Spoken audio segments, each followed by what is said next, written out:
Cheating millionaire with Mistress sees pregnant wife, preparing for their baby, realizes too late. Andrew Harrington was the kind of man who seemed to have it all: success, wealth, and the adoration of the business world. He was living the high life in a Manhattan penthouse, throwing lavish parties and indulging in the most exclusive experiences money could buy. But behind the polished facade, Andrew's personal life was in shambles.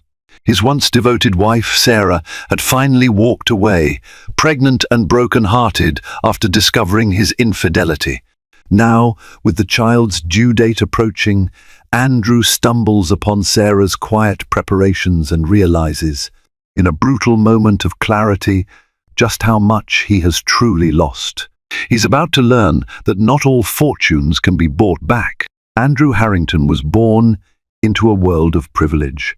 His father, James Harrington, was a real estate mogul who owned prime properties up and down the East Coast, while his mother, Margaret, graced society columns with her lavish charity galas. Andrew was given every advantage money could buy: elite private schools, personal tutors, tennis lessons at exclusive country clubs, and summers abroad. Even as a child, he was often reminded that the Harrington name carried weight like no other, that he was expected to shine in every room he entered. From an early age, Andrew learned to charm his way through life. He knew exactly when to flash a confident smile or deliver a polished compliment. Yet beneath the veneer, he craved a sense of individuality that was overshadowed by his family's prominence. For years, he simply enjoyed the fruits of his parents' wealth and clout, drifting through life with the casual entitlement of someone who believed everything would always be handed to him. It wasn't until he met Sarah Bennett that he realized the emptiness of that approach. Sarah came from a hard-working family in Queens, the daughter of Robert Bennett, a taxi driver, and Linda Bennett, a house cleaner. From a young age, she witnessed her parents' sacrifices just to keep a modest roof over their heads. She grew up determined to carve a better future for herself and for them through relentless focus on education and personal integrity.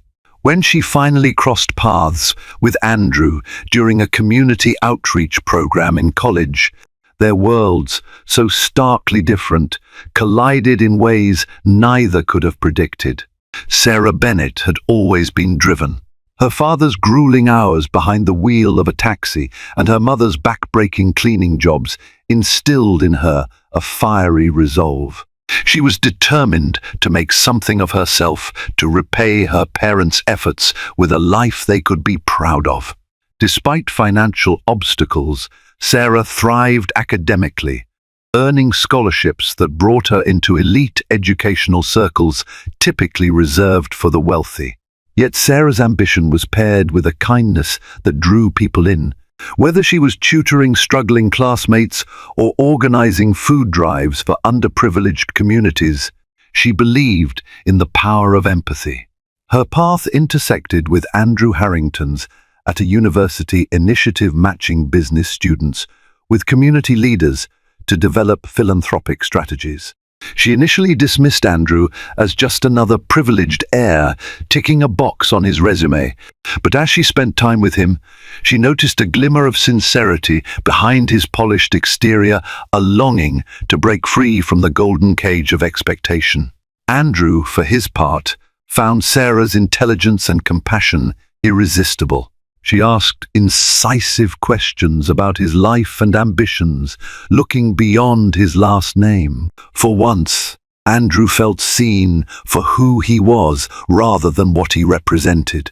Their romance developed over shared projects, long conversations about social impact, and evenings spent quietly poring over business plans that could do more good than harm. Andrew began to imagine a future beyond the glossy events of Manhattan's elite, and Sarah found a softer side of him that wasn't apparent at first glance. By the time they graduated, Andrew was hopelessly in love with Sarah. He admired her no-nonsense approach to life and her unwavering moral compass. Sarah, though cautious, grew to trust Andrew's evolving sense of purpose. He began distancing himself from the more frivolous aspects of his upbringing, channeling his inherited resources into charitable ventures with Sarah's guidance. Tongues started wagging in Andrew's social circle. Friends who had known him only as a fun-loving heir wondered why he would settle down with someone outside their privileged sphere. Sarah, too, faced skeptical looks from people who assumed she was a gold digger or social climber. Undeterred, they found strength in each other. Their bond deepened as they navigated these conflicts together. Andrew introduced Sarah to his parents with some trepidation. Margaret Harrington was polite but distant, treating Sarah like a guest to be vetted. James Harrington, known for his pragmatic approach, sized her up as well, trying to figure out if she would help Andrew flourish or become a liability. At an opulent charity gala, where Sarah felt out of place among the glittering gowns and priceless diamonds, she found herself stepping in to help serve drinks when the staff was short-handed and conversing warmly with guests who seemed overshadowed by the evening's grandeur. Margaret watched with silent intrigue, beginning to realize that Sarah might actually belong by Andrew's side. Later that night, under the estate's lush garden lights, Andrew presented Sarah with a small velvet box. She gasped, tears welling up as he knelt and asked her to be his wife. Despite the social hurdles, despite the endless whispers, they were certain that nothing could come between the love they shared. Their wedding took place at the Harrington family estate, perched gracefully above the Hudson River. The ceremony was an unusual blend of extravagance and intimacy. A world-renowned string quartet played for the select group of high-profile guests, yet the vows were so deeply personal that it felt as if Andrew and Sarah were alone under the altar's floral canopy. A local pastor from Sarah's childhood officiated, weaving a poignant message about unity across different walks of life. For the first year, their marriage felt like a fairy tale. Andrew launched Harrington Ventures, a boutique investment firm dedicated to socially responsible portfolios, a concept he had long discussed with Sarah. While Andrew dealt with the business side, Sarah threw her energy into charitable work, leveraging her business acumen to help smaller, non-profits thrive. They appeared in glossy magazines, touted as the new power couple who blended wealth with genuine goodwill. Behind closed doors, however, pressures loomed. Harrington Ventures grew at a breathtaking pace, attracting an elite clientele with complex, demanding interests. Andrew found himself juggling nightly networking events and jet-setting to international conferences. Sarah, equally busy but differently so, dedicated her days to philanthropic boards and community outreach. The couple's once intimate evenings transformed into phone calls from distant cities or dinners where Andrew's phone buzzed incessantly with client demands. Though they tried to preserve their bond, Sarah sensed Andrew slipping into the very world he had once shunned. He assured her it was all for their shared future, that once the firm stabilized, he would slow down. She wanted to believe him.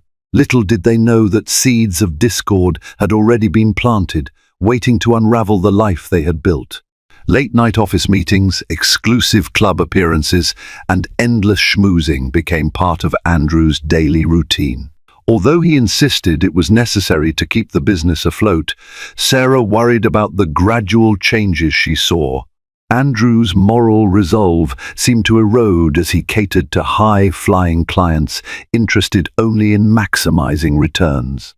Social responsibility took a backseat to the allure of massive profits. Old friends of Andrew's noted that he no longer spoke about community development or philanthropic impact in the same passionate way he once did. When Sarah voiced her concerns, Andrew brushed them off with promises that once the deals were done, they would refocus on their original mission. In truth, a chasm was forming between them, fueled by his growing taste for luxury and her unwavering commitment to meaningful change.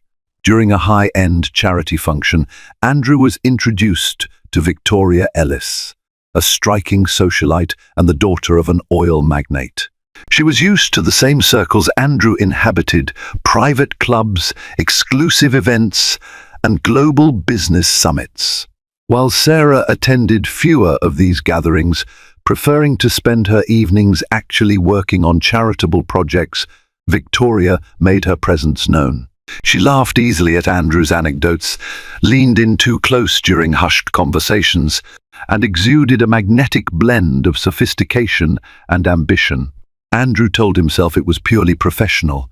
Victoria's family had connections that could open doors to lucrative overseas ventures.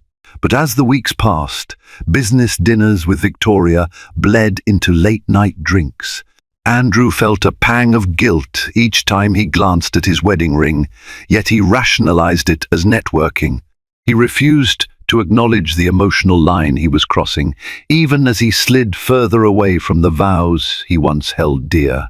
Sarah grew increasingly uneasy. She might not have known the details, but the signs were there.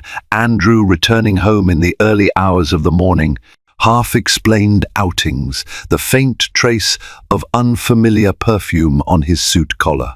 Whenever she confronted him, he turned the tables, accusing her of paranoia and undermining his hard work. The tension in their penthouse grew so thick that even the staff tiptoed around, sensing the frayed edges of their relationship.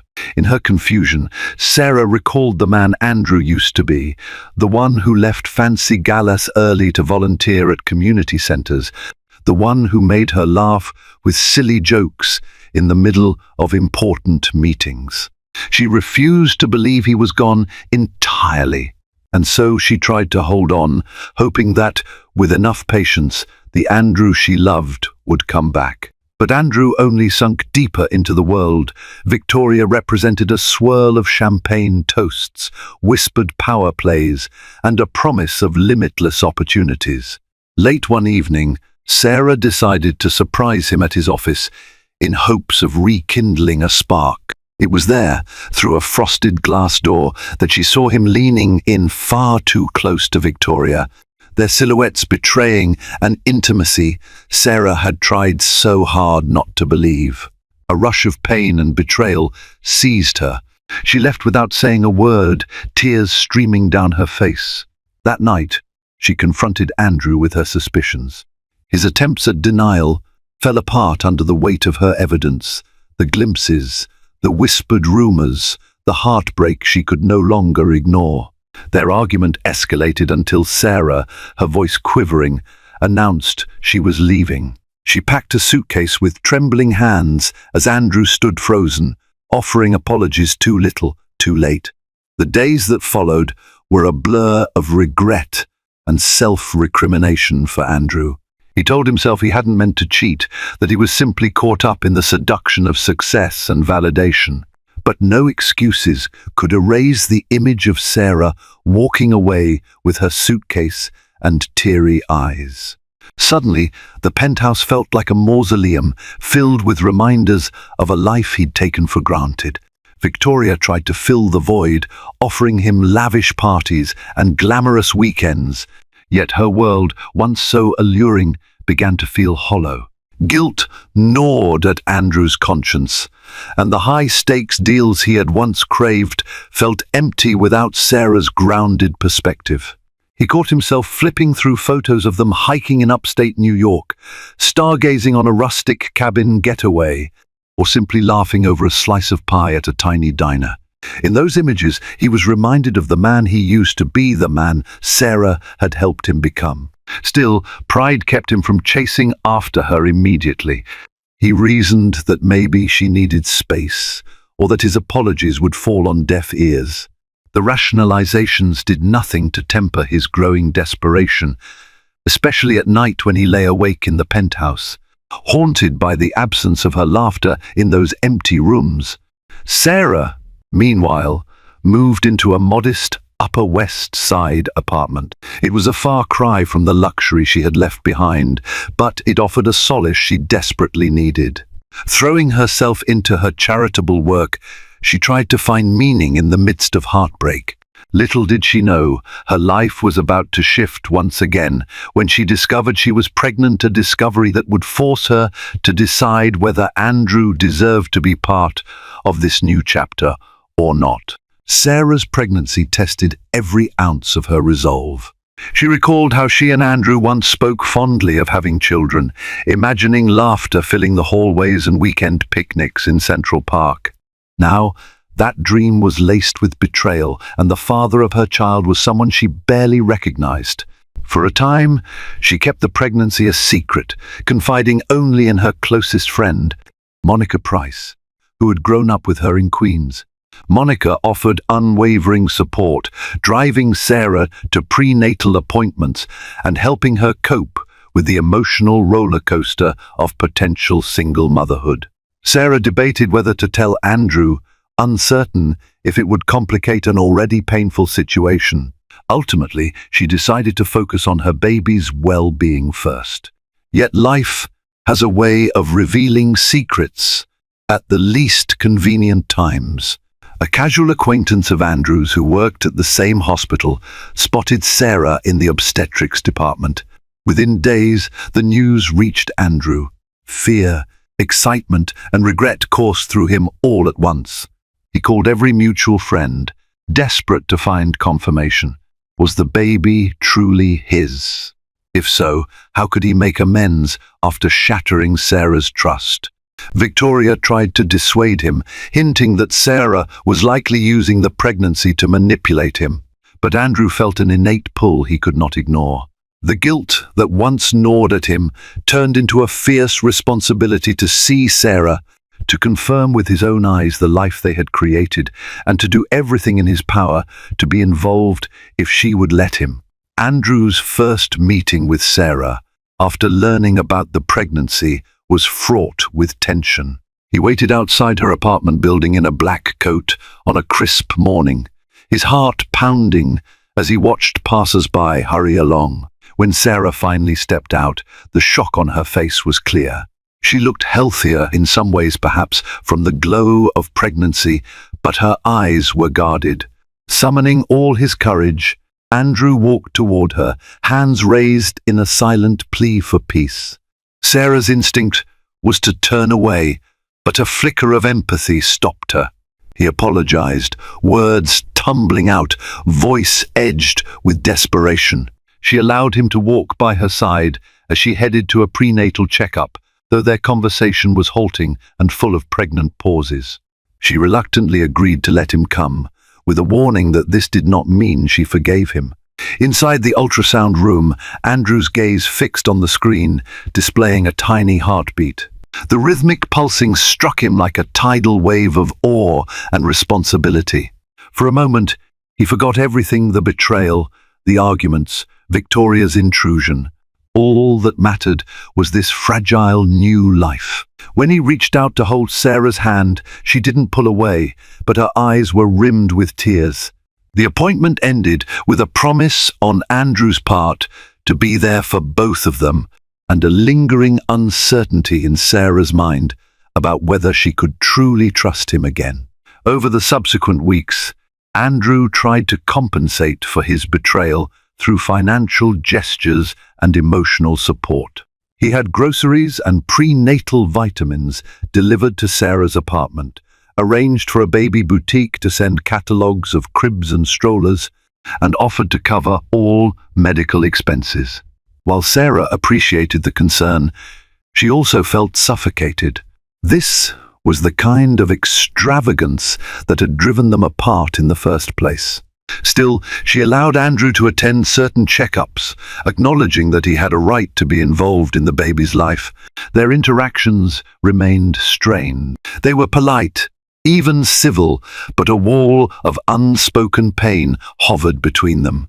Whenever Andrew tried to express remorse, Sarah responded with a guarded nod, not wanting to let him too close, too quickly. His split with Victoria was messy and public, giving the tabloids fresh material to feast on. Victoria, enraged by Andrew's renewed focus on Sarah, threatened to unveil secrets about Harrington Ventures' dealings. Andrew found himself battling gossip headlines that painted him as a shameless philanderer. Yet none of it mattered to him as much as Sarah's opinion. He was desperate for a second chance, but aware that he didn't deserve quick forgiveness. In private, Andrew began to dismantle the life he had built with Victoria. He distanced himself from clients who only cared about profits at any moral cost. His circle of sycophants shrank, replaced by a small group of colleagues who respected his pivot back toward integrity. But whether Sarah believed this transformation was genuine remained the great unknown. Andrew's reckoning arrived in the form of a ruthless public relations offensive by Victoria. She leaked rumors to business blogs and gossip pages, alleging that Andrew had used her connections and then discarded her.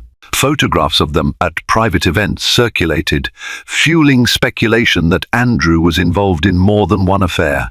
Hashtags like #HarringtonScandal and #MillionaireCheater trended on social media for days. Investors wavered, unsure if Andrew's personal dramas signaled deeper issues within Harrington Ventures. Colleagues questioned whether his sudden philanthropic pivot was damage control or sincere change. Meanwhile, Sarah watched from her apartment in silent turmoil. She worried about what this might mean for the stability of Andrew's financial obligations to their child, not because she wanted his money, but because these controversies could strip him of the influence and resources he was promising to devote to the baby's future.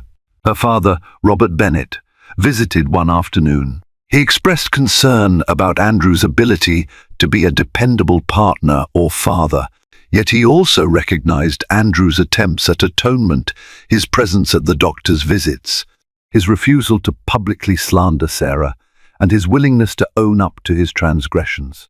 After a heart-to-heart, Robert advised Sarah to follow her instincts. If Andrew was sincere, it might be worth allowing him a path back. If he wasn't, then at least she would know she tried. That evening, Sarah scrolled through photos of happier times, the simple joys, the quiet dinners at small diners, the enthusiastic discussions about building a better world. Somewhere underneath the scandal and betrayal, she sensed Andrew still carried that spark of goodness. The question was whether it was strong enough to overcome the wreckage he had created. In a move that surprised everyone, Andrew held a press conference to address the rumors.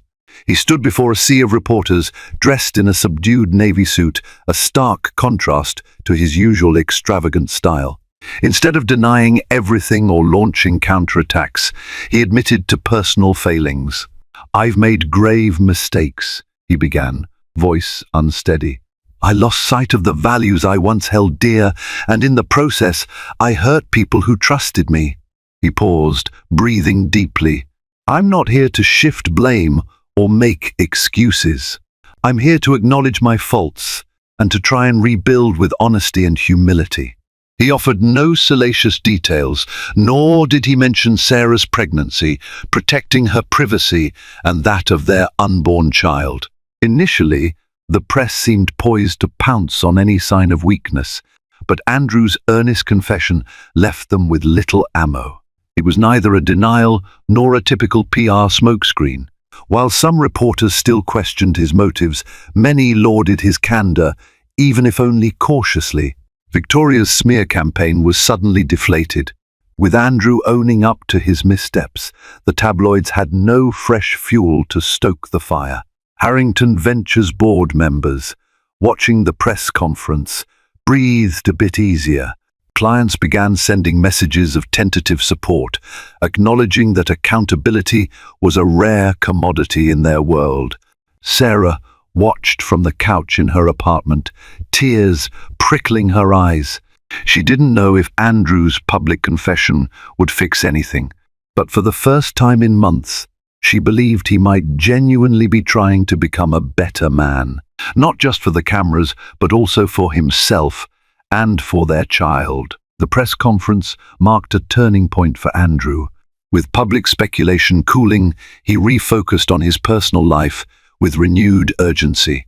He found a parenting class in Midtown and called Sarah, voice trembling, asking if he could attend. Unsure of her own feelings, Sarah reluctantly agreed. On the day of the class, Andrew arrived early, wearing a casual sweater instead of his usual tailored suits. He sat beside Sarah, fumbling with the plastic baby doll used for demonstrations. Though awkward at first, he paid close attention, asked questions, and followed the instructor's advice meticulously. Sarah observed him, recalling the times he had once dismissed ordinary responsibilities.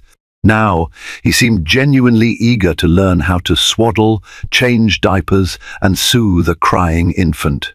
After class, they walked together to the subway. Andrew gingerly brought up the idea of being present at future appointments and tried to gauge Sarah's comfort level. She responded that she wouldn't shut him out, but neither was she ready to erase what he had done. He nodded, accepting the conditions. The moment felt strangely normal, like a couple navigating everyday challenges, a stark contrast to the heightened drama of the past few months. Nonetheless, the specter of mistrust still lingered. Each time Andrew's phone buzzed, Sarah tensed, wondering if Victoria was on the other end. Every so often, she caught Andrew's worried gaze, as if expecting she might disappear at any moment. Despite these undercurrents, they found a delicate equilibrium, each step a test of their resolve to put the baby first. Seeking professional advice, Andrew and Sarah scheduled a meeting with Dr. Emily Wilson, an old friend of Sarah's, who had recently become an obstetrician at a top New York hospital. Emily offered more than medical expertise. She provided a compassionate ear that neither judged nor excused Andrew's actions. During a routine checkup, Emily gently asked Sarah how she was coping. Sarah admitted she was scared of raising a child alone, of trusting Andrew again, of making a mistake that would hurt her baby. Emily encouraged her to focus on the present. Ultimately, it's your decision whether Andrew is a part of your life beyond fatherhood, Emily said. But if he's truly changing, maybe there's room for that. Andrew, waiting just outside the examination room, overheard snippets of the conversation. His heart clenched at Sarah's fears. For the first time, he confronted the depth of the wounds he had inflicted. His betrayal wasn't merely a mistake, it was a violation that had shaken Sarah's self-worth and stability. Determined to prove his sincerity, Andrew stepped in to help in any way Sarah would allow. He set aside more time for her, rearranged business appointments, and turned down lucrative but ethically questionable partnerships at Harrington Ventures. Slowly, news of his philanthropic pivot began to reach potential investors who shared those values. Though the company lost a few major clients, Andrew felt a sense of relief, aligning the business with the mission he had once envisioned. It was a long overdue course correction that reminded him why he started Harrington Ventures in the first place. Yet, just when things seemed to be stabilizing, life dealt another blow. During her third trimester, Sarah started experiencing severe headaches and noticed swelling in her hands and feet. Fearing preeclampsia, Emily ordered immediate tests. The diagnosis was alarming. Sarah's blood pressure was dangerously high, risking both her life and the baby's if not managed carefully. She was placed on bed rest, restricted from stress-inducing activities. Andrew responded by practically moving into Sarah's modest apartment. He set up a small workstation in the living room and devoted himself to her care. Gone were the nights at exclusive clubs or glamorous fundraisers. Instead, he measured Sarah's blood pressure multiple times a day, cooked low-sodium meals, and recorded every detail for Emily to review. Monica Price and a few other close friends offered a rotating schedule of support, but Andrew insisted he could handle most of it. Sarah found herself torn.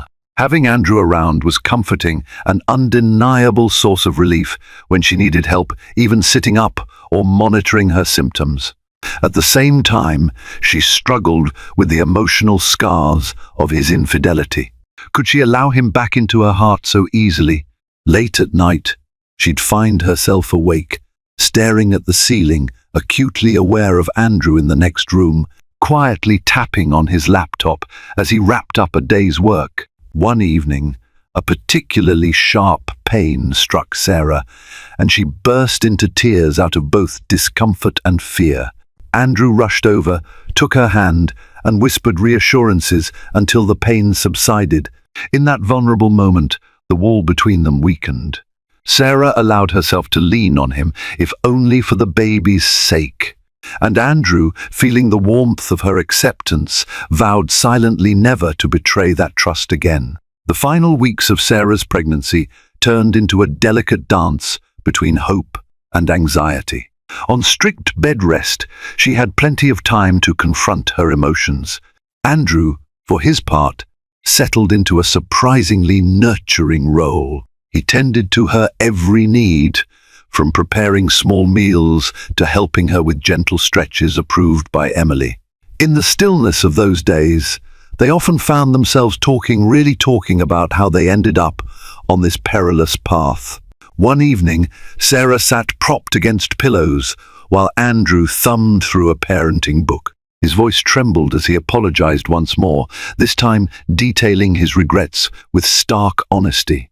He spoke of how he craved validation from wealthy peers, of how he let ambition corrode his moral compass, and of how he'd blinded himself to Sarah's pain. Sarah listened, tears welling in her eyes, and admitted her own regrets. Perhaps she had placed him on too high a pedestal, expecting him never to falter. Cautious as they were, these conversations planted seeds of reconciliation. They talked about attending couples therapy once the baby was born. They acknowledged that trust is hard to rebuild and that forgiveness couldn't be rushed. Yet they also recalled the values that had once bonded them, the desire to help communities, the commitment to honest work, and the dream of building a family founded on more than just material wealth. In the midst of this fragile peace, they readied themselves for the baby's arrival. Andrew assembled a crib in the small second bedroom, adorning it with neutral-colored sheets and a mobile that played soft lullabies. Sarah folded tiny clothes and arranged them in drawers, forcing herself to rest between tasks. Each gesture was tinged with the knowledge that their future hinged on the delicate balance of second chances. Life, however, has a way of testing even the most steadfast plans. Late one night, Sarah awoke to a searing pain and blurred vision, classic signs that her blood pressure was spiking dangerously. Andrew leaped out of bed, heart pounding, and phoned Dr. Emily Wilson, who instructed him to rush Sarah to the hospital. Speeding through the quiet Manhattan streets, Andrew gripped the steering wheel with white-knuckled fear, occasionally glancing at Sarah slumped in the passenger seat.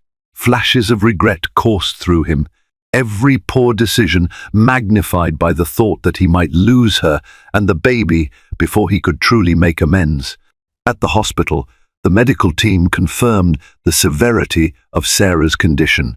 An emergency C-section was the best chance for both mother and child. Andrew paced the stark waiting area, panic swirling in his mind.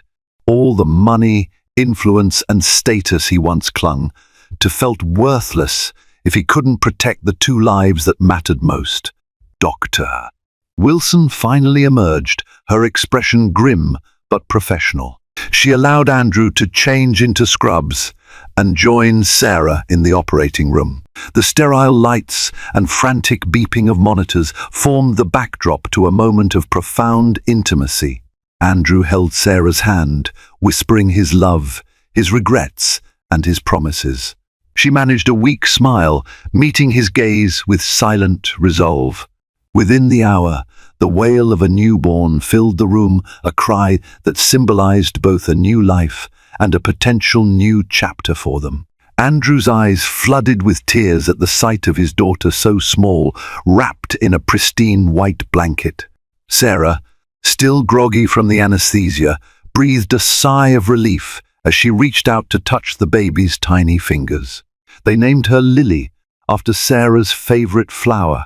For one pristine moment, the chaos of their past fell away, yet reality set in quickly.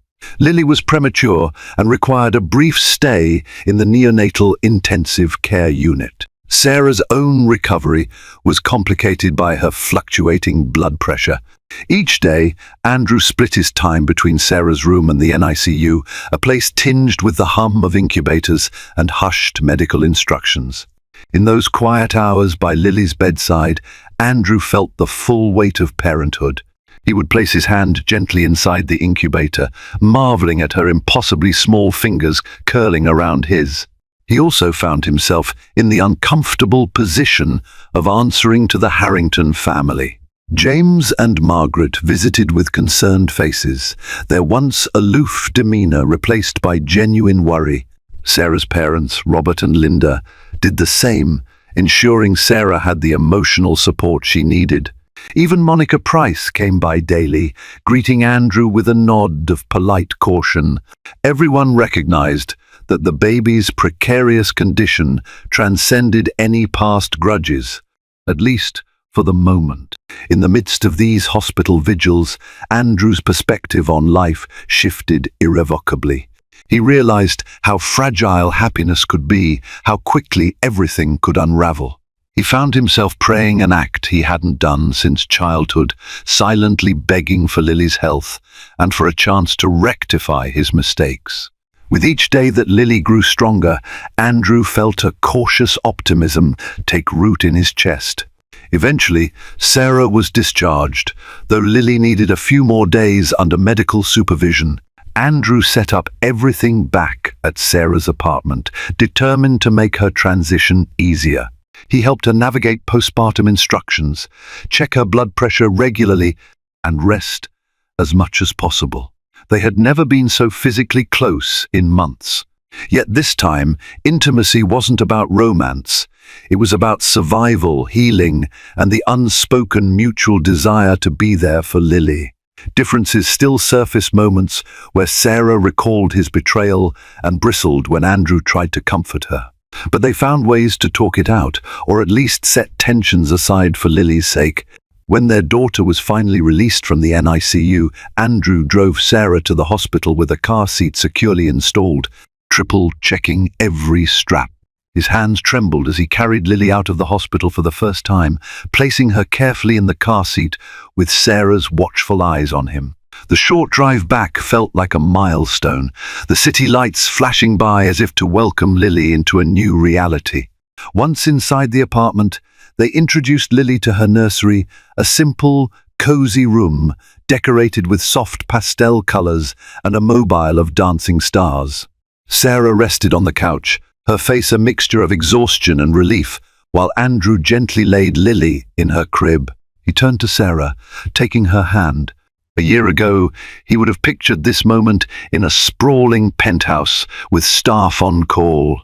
Now he realized that love thrived in the small, heartfelt corners of life, not in marble floors or sky-high views.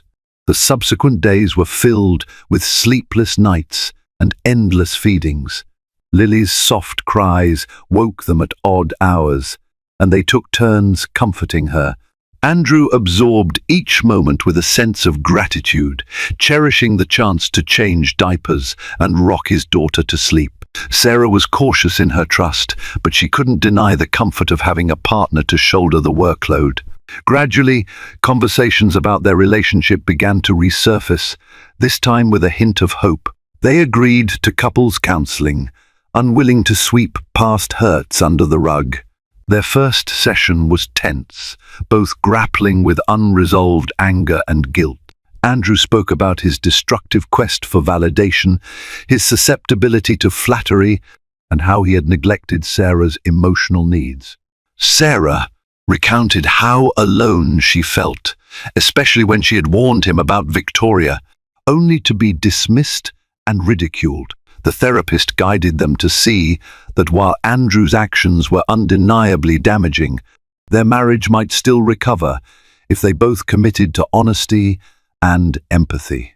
They left the session drained, but also united in a shared resolve to keep trying.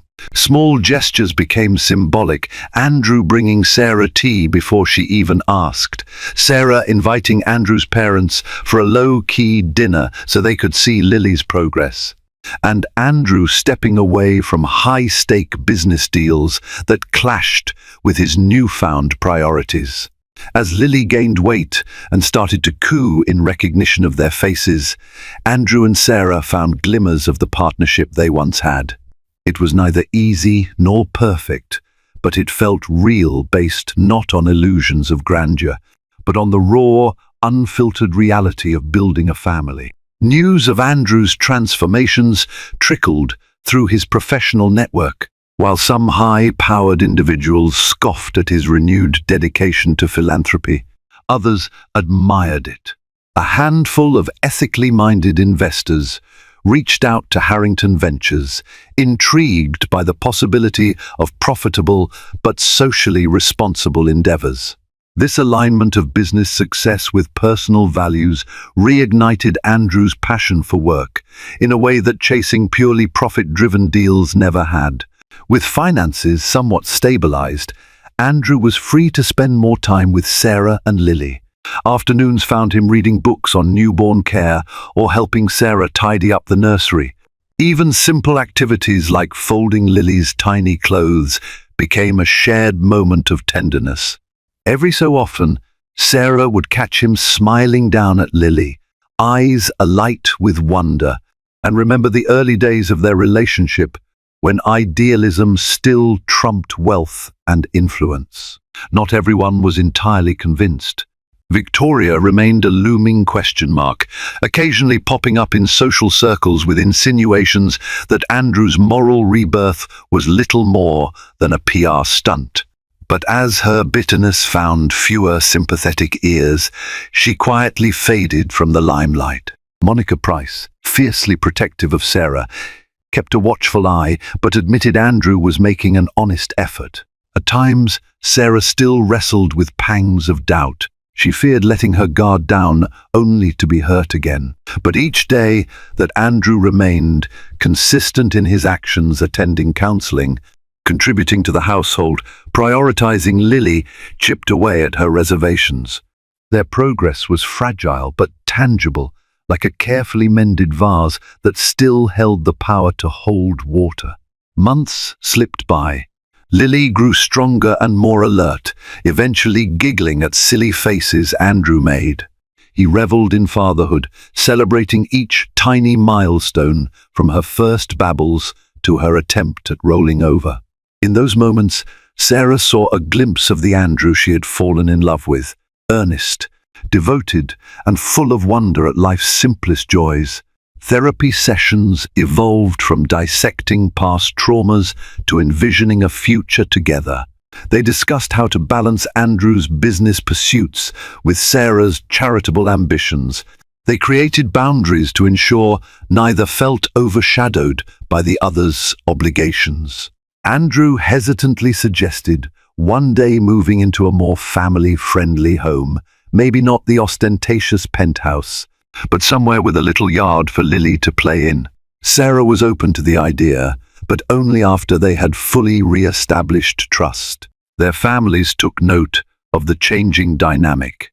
Robert Bennett, once wary, acknowledged Andrew's dedication during a casual dinner where he saw Andrew skillfully juggle cooking and tending to a fussing Lily. Margaret Harrington, initially frosty to Sarah, showed unexpected softness when she visited and found Sarah reading bedtime stories to Lily. She seemed almost bewildered at how different yet endearing Andrew's new lifestyle was compared to the glittering soirees she was used to hosting. Amid these subtle triumphs, there were still tense days. Business emergencies, sleepless nights with Lily, and the inevitable resurfacing of painful memories tested their fragile truce. But each challenge they weathered seemed to add another stitch to the tapestry of their renewed relationship, binding them closer in shared purpose. On Lily's first birthday, they decided to hold a modest gathering in Sarah's apartment by choice. Andrew's penthouse remained empty, a silent testament to his old life. Family and a few close friends crowded into the small living room, balloons bobbing near the ceiling. Lily, seated in a high chair, stared curiously at the single candle on her tiny cake. She smashed her chubby hands into the frosting, eliciting laughter from all sides. Margaret Harrington, who had arrived in a subtly elegant dress, looked slightly out of her comfort zone amid the casual setting. Yet as Lily squealed with delight, something in Margaret's demeanor softened. James Harrington, stoic as ever, quietly took Andrew aside to say, "I'm proud of you, not just for turning your business around, but for this," gesturing at Lily and Sarah. Sarah's parents were overjoyed, snapping photographs of Lily's every move. Monica Price teased Andrew for wearing an apron that said #OneDad. Friends they had met through their philanthropic work mingled with Andrew's more business-oriented acquaintances. Remarkably, the atmosphere was warm and free of the pretense that often weighed down Harrington events. As the night wound down and guests trickled out, Andrew and Sarah found themselves sitting on the floor, Lily babbling between them. The apartment was strewn with wrapping paper, half-eaten cake, and an array of baby toys. They locked eyes, sharing a look of gratitude that words could never capture. Andrew leaned in, pressed a gentle kiss to Sarah's temple, and whispered, "Thank you for letting me be a part of this." With tears glistening, Sarah reached out to caress Lily's soft hair. In that serene moment, they both understood that love is not about perfection, it's about redemption, choices, and the willingness to try again when everything seems lost. A year after Lily's birth, the rhythms of Andrew and Sarah's life had settled into something both comforting and new, an everyday serenity they could scarcely have envisioned during their darkest days. Gone were the flashbulb-spangled nights of lavish penthouse parties or the stinging echoes of betrayal. In their place bloomed a quieter routine, shaped by bottles, diaper changes, and a young family learning to navigate the world together. Andrew still steered Harrington Ventures, but he no longer treated his business like an all-consuming empire. Much to his own surprise, he actually loved the balance he had found. In the early mornings, he would rise to quietly answer emails before the rest of the household stirred. Then he'd take Lily in his arms when she woke, giving Sarah an extra half-hour to sleep. This simple act of fatherhood, feeling Lily's small head nestle against his chest, brought a level of fulfillment that no boardroom victory ever could. Sarah, too, was experiencing a personal renaissance. Her brush with preeclampsia had ignited a deep passion for advocating maternal and infant health. She volunteered with local non-profits in the city, sharing her story to highlight the challenges women can face during pregnancy. She found herself invited to speak at community centers, sometimes accompanied by Andrew, who would watch proudly from the front row, Lily perched on his lap. Where once they had struggled to find common ground in their professional goals, they now discovered an easy partnership. Andrew used his network to assist these non-profits, while Sarah's first-hand experiences lent an authentic, compassionate edge to their cause. They still lived in Sarah's cozy apartment. Although Andrew's penthouse remained his property, too complicated to sell and too painful to inhabit it, stood mostly empty, a silent reminder of the life he had left behind. Occasionally, Andrew would feel a pang of guilt when he thought of it, recalling the nights he spent there with Victoria. Yet those memories were slowly overshadowed by the gentler tapestry of his new life. Lily's first smile, the sound of Sarah humming lullabies during late-night feedings, the shy way she sometimes let him hold her after a particularly stressful day. Therapy continued to be a vital part of their journey. They sat on a comfortable leather sofa in a neutral-toned counseling office every other week, the same place where they had once hashed out the most painful truths of Andrew's infidelity. Over time, these sessions transitioned from urgent crisis management to more subtle tune-ups of communication. They discussed parenting strategies, personal boundaries, and strategies to maintain the newfound trust they had worked so hard to rebuild. Their therapist often remarked on how rare it was for couples to survive such a devastating blow and emerge even stronger, but in truth, Andrew and Sarah knew the journey wasn't about emerging unscathed. It was about living with their scars, hand in hand, and using those scars to build a better foundation. Meanwhile, Lily's growth served as a symbol of their own resilience. She was now toddling around the apartment, clutching onto furniture for stability. Her big milestone that month was learning to say Mama and Dada, though her excited babbling sometimes resulted in adorable near words that made both parents laugh. One afternoon, Andrew knelt down to help her take a few wobbly steps while Sarah snapped photos on her phone. The squeals of joy echoing in their small living room felt like the purest soundtrack of redemption. As Lily's first birthday approached, they decided to host the celebration in Sarah's apartment by choice. It was a reflection of their new values, modest, heartfelt, and inclusive. The day of the party was warm and bright, sunlight streaming in through the windows. Multicolored balloons bobbed near the ceiling, and a small cluster of friends and family squeezed into the living room. Margaret Harrington arrived in a casual dress, still unaccustomed to the tight quarters, but determined to be a part of her granddaughter's special day.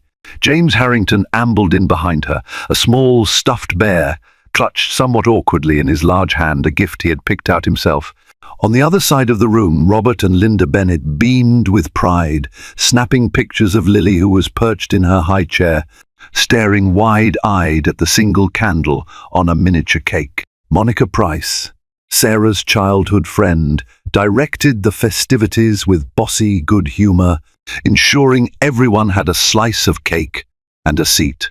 When Lily smashed her tiny hands into the frosting, squeals of laughter broke out among the guests. For a moment, Andrew stood to the side, taking in the scene, the swirl of loved ones, the blur of bright balloons, the messy triumph of Lily's first birthday. He thought about how different this gathering was from the glittering galas of the Harrington estate, and how infinitely more meaningful it felt. At one point during the celebration, James drew Andrew aside.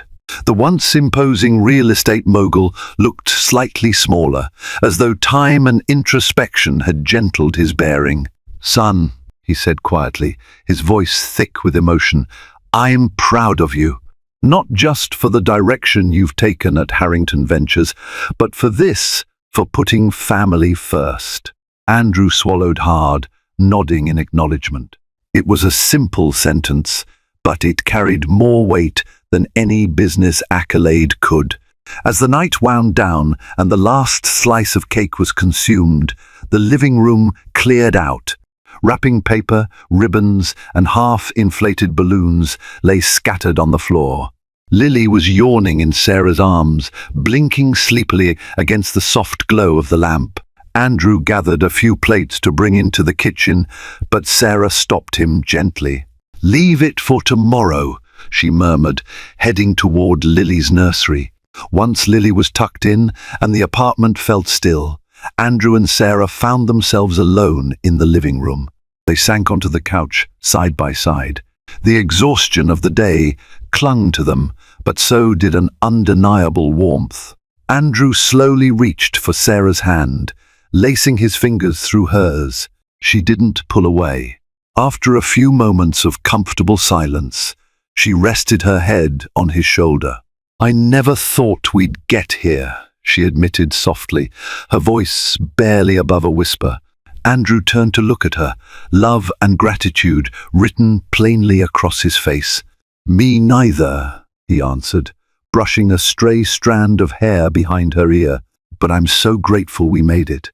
In that moment, the entire past, his betrayal, her heartbreak, the sleepless nights in the hospital, the tense therapy sessions settled like dust on a windowsill, still visible but no longer the forefront of their lives. What took center stage was a newly forged bond, delicate but strong, rooted in the profound honesty they had learned through pain. A few days later, Andrew suggested they revisit the little diner in Queens, where they used to share late-night slices of pie during their college days.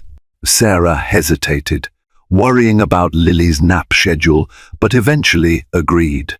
Together, they buckled Lily into her car seat and drove across town, passing skyscrapers and bustling sidewalks. The neon sign of the diner flickered in the twilight, just as it had all those years ago. Sliding into the same booth, the three of them drew curious looks from the regulars. Lily was all wide eyes and grabbing hands, curious about the laminated menu. Andrew and Sarah smiled sheepishly at each other. They ordered 2 slices of apple pie, an old favorite, and took turns feeding Lily small spoonfuls of mashed fruit. The sweetness of the pie mingled with memories of who they once were and the promise of who they were becoming. In that simple booth, Andrew felt his heart swell with an unaccustomed peace. He watched Sarah gaze adoringly at their daughter, then steal a glance at him with a look that was no longer marred by sadness. He found her hand beneath the table, and their fingers interlocked, warm, familiar, and safe. There, in the heart of Queens, with neon lights buzzing and plates clinking in the background, they finally let themselves believe in a future they would create together, redeemed, reshaped, and infinitely precious. They had come a long way from the betrayals and heartbreak that once threatened to tear them apart. Each moment spent rebuilding trust was like adding another stitch to a tapestry of second chances. Their renewed bond, although hard-won, was richer for having been tested.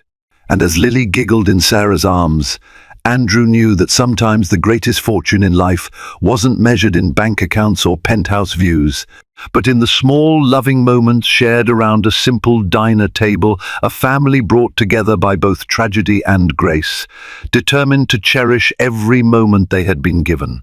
Thank you for joining us on this emotional journey of redemption, heartbreak, and the power of second chances.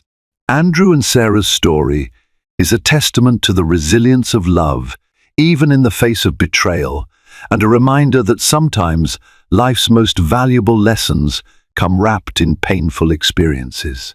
Through their trials, they learned that honesty, humility, and genuine effort can pave the way to healing wounds once thought irreparable. The flash of a smartphone camera, the soft chime of a social media notification, and a single 3-word post that detonated a new mother's world. In the sterile, quiet peace of a maternity ward, while Isabella Rossi held their newborn son Leo, for the very first time her husband Marcus Thorne was celebrating his own kind of delivery. He typed the words, "Free at last," into the digital ether, a triumphant cry for all their friends and family to see. He thought it was a joke. He thought it was harmless. By the time the sun rose the next morning, he would learn in the most brutal way possible that his freedom had just cost him everything. The air in room 304 of St. Jude's Medical Center was thick with a sacred silence. It was 2:17 a.m., a time when the world outside held its breath, but inside this small, sanitized space, a new world had just begun. Isabella Rossi, her body a beautiful aching testament to the marathon of childbirth, held her son Leo against her chest. His tiny wrinkled fingers were curled around her thumb, his breath a warm, rhythmic puff against her skin. Every cliché she had ever rolled her eyes at was suddenly overwhelmingly true. The rush of love was a tidal wave wiping away the memory of pain, the exhaustion, the fear. There was only this perfect, fragile 7-pound, 3-ounce universe in her arms. Marcus was on the other side of the room, a hulking, joyous silhouette against the dim glow of the city lights filtering through the window. He'd been a rock, a surprisingly steady presence through the 17 hours of labor. He'd held her hand, fed her ice chips, and whispered encouragement when her resolve faltered. He'd wept when Leo's first cry cut through the tension in the delivery room. Now he was buzzing with a different kind of energy, a restless, kinetic hum. I'm gonna let everyone know he's here," Marcus had said, his voice husky with emotion. "Gotta update the family. They've been blowing up my phone." Isabella had simply nodded, too lost in the milky scent of her newborn to truly register the words. She heard the soft clicks of his phone's keyboard, saw the familiar blue-white light illuminate his face. She smiled faintly. Let him have his moment. He was a father. They were a family. She drifted in a haze of oxytocin and fatigue, her world shrinking to the rise and fall of Leo's chest. A nurse, a kind woman named Carol with gentle hands and a softer voice, came in to check her vitals. Everything was a gentle murmur, a soft, focused dream. It wasn't until Carol had left and the room had settled back into its quiet hum that Isabella's own phone lying on the bedside table buzzed. Then it buzzed again, and again. A cascade of notifications, insistent and sharp. Curiosity, faint at first, pricked through her blissful fog. Maybe it was her sister Sophia, who was on a flight back from a work trip in London and desperate for news. With a tired grunt, Isabella shifted Leo slightly and reached for the device. Her thumb, clumsy with fatigue, swiped the screen open. The notifications were from Facebook, Instagram, a dozen different group chats. The first thing she saw was a photo. It was a selfie Marcus had taken just moments ago. He was grinning a wild, almost manic grin, his hair disheveled, his eyes wide with adrenaline. In the background, out of focus, was the back of her head and the swaddled bundle of their son. It was the caption, however, that made the air in her lungs turn to ice. 3 simple words floating innocently above the image. Free at last. Isabella stared. She read the words once, twice, a third time. There had to be a mistake, a typo, an autocorrect error of catastrophic proportions. Free. What was he free from? The pregnancy. The waiting her. Their son. Her heart began to beat a frantic, painful rhythm against her ribs. The sacred silence of the room was shattered by the roaring in her ears. She clicked on the post to see the comments, a masochistic impulse she couldn't control. His college buddy Kevin had commented, "Ha ha ha, the old ball and chain finally delivered. Welcome to the other side, man." A cousin she barely knew. Brenda wrote, "Oh, Marcus, that's not a very nice thing to say about your wife and new baby," followed by a string of laughing emojis. But it was the comment from Chloe Vance that felt like a physical blow. Chloe, his business partner, the woman whose name had appeared on his phone at all hours for the last 6 months. The woman he'd sworn was just a colleague, a brilliant tech mind who was helping him launch his new venture. Chloe had written congratulations on closing the biggest deal of your life. Both of them. The winking emoji was a tiny digital dagger. Isabella's breath hitched. A cold dread far more chilling than any labor pain seeped into her bones. The late-night meetings, the hushed phone calls he'd take in the other room. The sudden business trips on weekends. She had pushed her suspicions down, chalking them up to her own hormonal anxiety, her insecurity about her changing body. She had trusted him. She had chosen to believe in the man who had held her hand and cried at the birth of their son. And he had posted this, for the world to see. He hadn't posted, "Meet our beautiful son Leo." He hadn't posted, "Isabella was a warrior." He had posted a triumphant cry of liberation, a joke shared with another woman about a deal. What deal? What could possibly compete with the birth of his child? She looked across the room. Marcus was oblivious, still scrolling through his phone, a self-satisfied smile playing on his lips. He was in his own world, celebrating a victory she wasn't privy to. He was a stranger. The wave of love she'd felt for him just minutes before receded, leaving behind a barren, frozen shore. The warmth in her chest was gone, replaced by a glacial calm.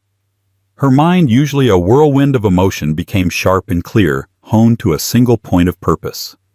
She had a background in forensic accounting, a career she'd put on hold to start a family. She knew numbers, she knew contracts, she knew how to protect assets. And she knew that the bulk of their shared finances, the down payment on their house, their savings, their investment portfolio was tied to the inheritance her grandmother had left her. An inheritance that was in a joint account, but one for which she was the primary signatory. An old piece of advice from her father, a notoriously shrewd and cynical businessman, echoed in her mind. Isabella, in love and in business, never leave yourself exposed. Hope for the best, but structure for the worst. She had hoped for the best. Now she had to structure for the worst. While Marcus was basking in the glow of his mysterious freedom, Isabella Rossi, new mother, betrayed wife, began to work. Her fingers, no longer clumsy, moved with precision across her phone's screen. She opened her banking app. She navigated through security protocols and two-factor authentications. Her face, illuminated by the screen, was a mask of cold resolve. She found the master account, the one from which all others, his personal checking, his business credit card, their joint savings, were fed. She saw the option she was looking for: initiate full security freeze. A temporary measure designed for suspected fraud. It would lock every cent, block every transaction, deny every withdrawal. It would take a phone call to a 24-hour premium service line to make it ironclad. With Leo sleeping soundly on her chest, his innocence a stark contrast to the calculated act she was about to commit, Isabella pressed the button. A confirmation screen appeared. "Are you sure you want to freeze all activity on these accounts?" She didn't hesitate. She pressed confirm. Then she picked up her phone and began to dial the number for the bank's Platinum Fraud Protection Services. A soft, automated voice answered on the other end. "Thank you for calling Sterling Financial's Premium Client Services," the voice chirped. "All our representatives are currently busy. Your estimated wait time is 10 minutes. Isabella leaned her head back against the stiff hospital pillows and closed her eyes. The phone pressed to her ear. 10 minutes. She had all the time in the world. Marcus had his freedom. She was about to give him a taste of what it truly meant. The first rays of dawn painted the gray city skyline in hues of soft pink and orange. But inside room 304, the atmosphere remained stubbornly frozen. Isabella had barely slept. She had dozed in fits and starts, her body demanding rest, while her mind replayed the 3-word caption and Chloe's winking emoji on an endless, torturous loop. Each time she woke, the first thing she felt was the solid weight of betrayal, a physical presence in the room. Her call to the bank had been swift and clinical. She'd used the right keywords: unauthorized activity, potential, third-party compromise, spousal financial malfeasance, and the representative, professionally alarmed, had erected a digital fortress around their assets that would require a court order and 3 blood oaths to penetrate. Marcus, on the other hand, had slept like a log. He was sprawled in the uncomfortable recliner, snoring softly, his phone lying on his chest. He looked peaceful, innocent. The image was so discordant with the chaos he had unleashed that Isabella felt a fresh wave of sickness roll through her. When he finally stirred, it was with a groan and a stretch, a man waking from a satisfying sleep.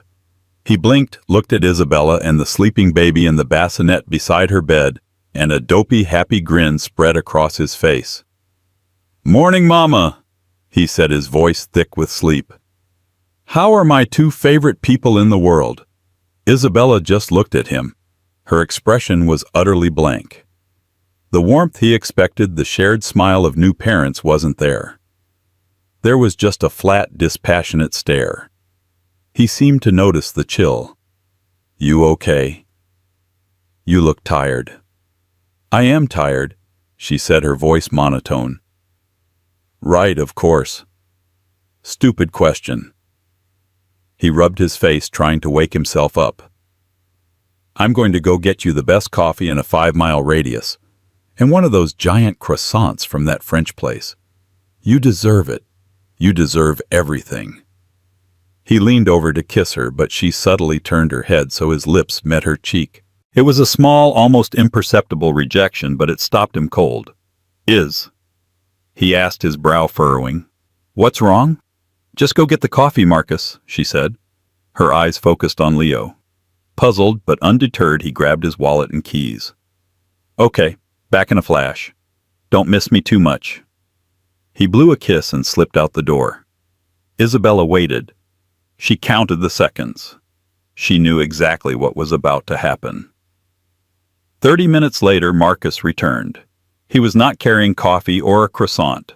His face, which had been full of dopey joy, was now a mask of confusion and irritation. "This is so weird," he said, slamming his wallet on the small table. "My card was declined." Isabella didn't look at him. "Oh yeah. The debit card. Declined.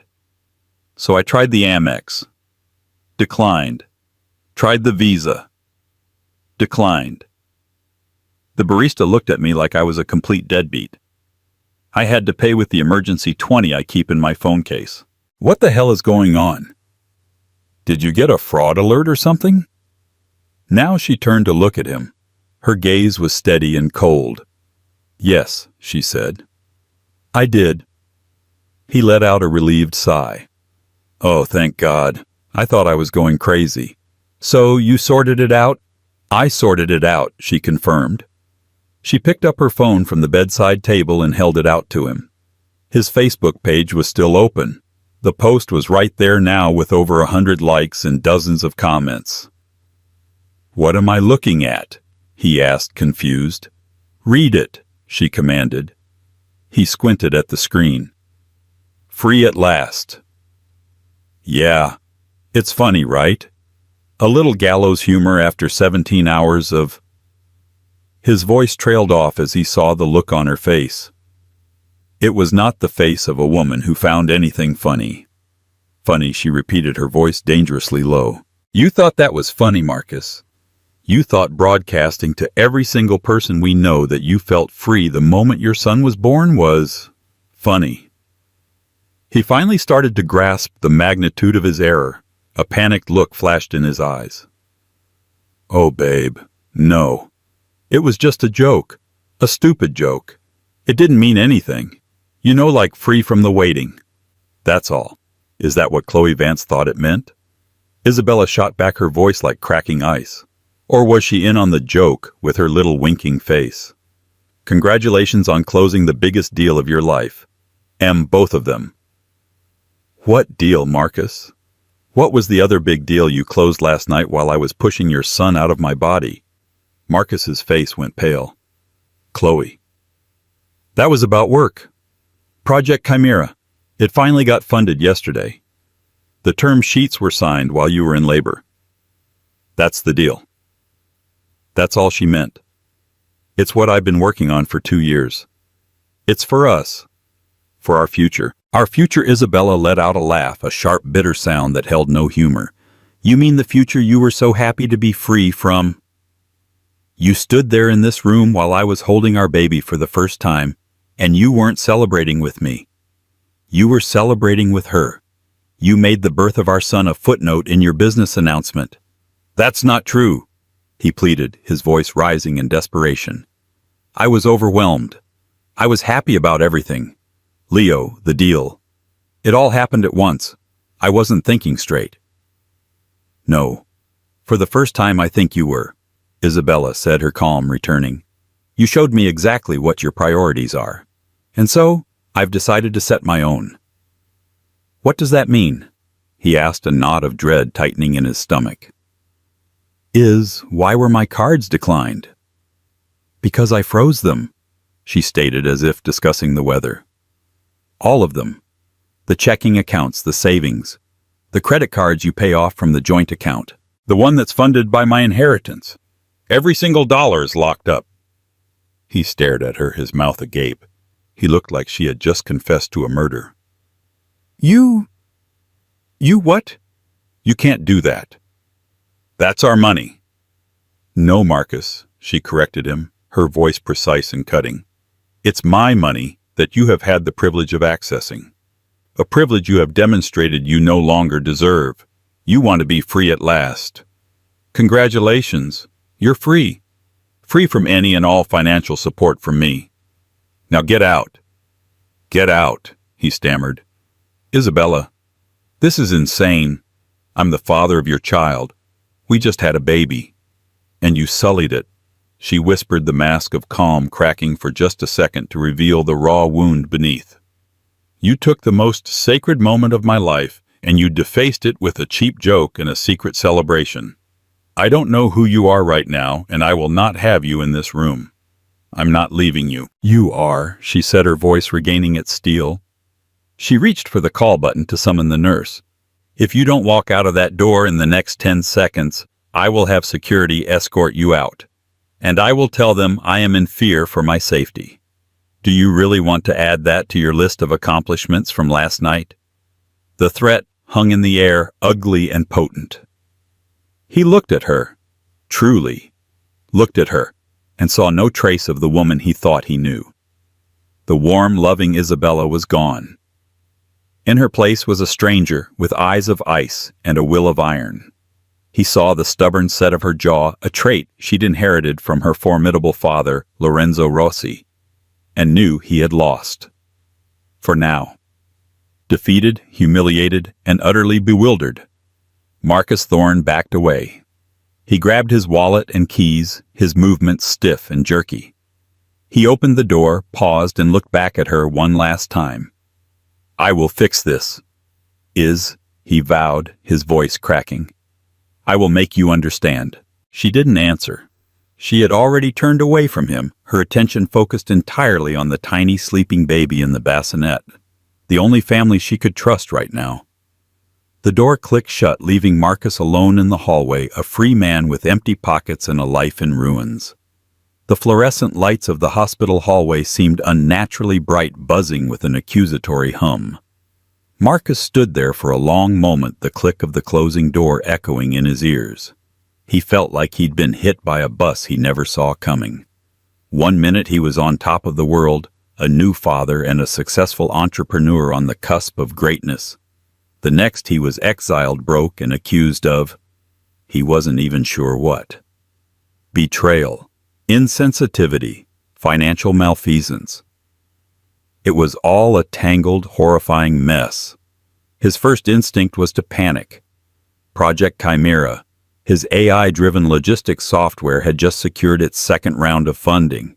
The deal was done, but the initial capital transfer to cover immediate operational costs, server rentals, developer salaries, a down payment on a new office space was supposed to come from their joint savings.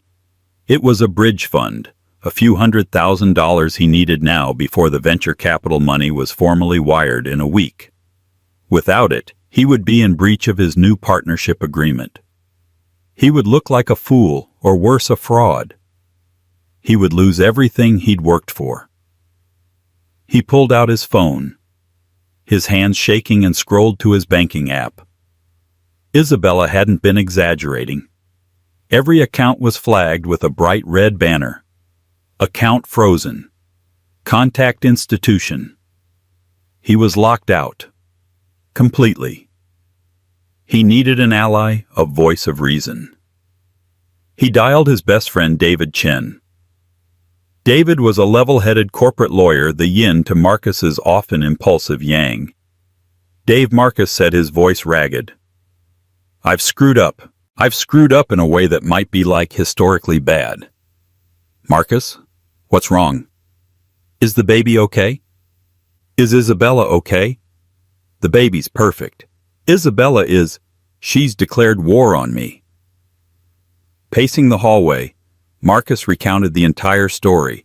The birth, the elation, the post, the comment from Chloe, the confrontation, the frozen accounts. He relayed it all from his perspective, a monumentally stupid but innocent mistake that had been blown into a declaration of marital treason. There was a long silence on the other end of the line. "Dave, you there?"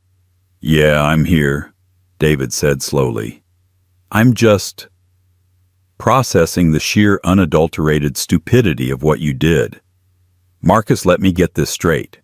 Your wife, after 17 hours of labor, is holding your newborn child for the first time, and you post a selfie with the caption, 'Free at last.'" "It was a joke," Marcus insisted, his voice cracking. "To who? For who? What part of that is funny?" David's voice was uncharacteristically sharp.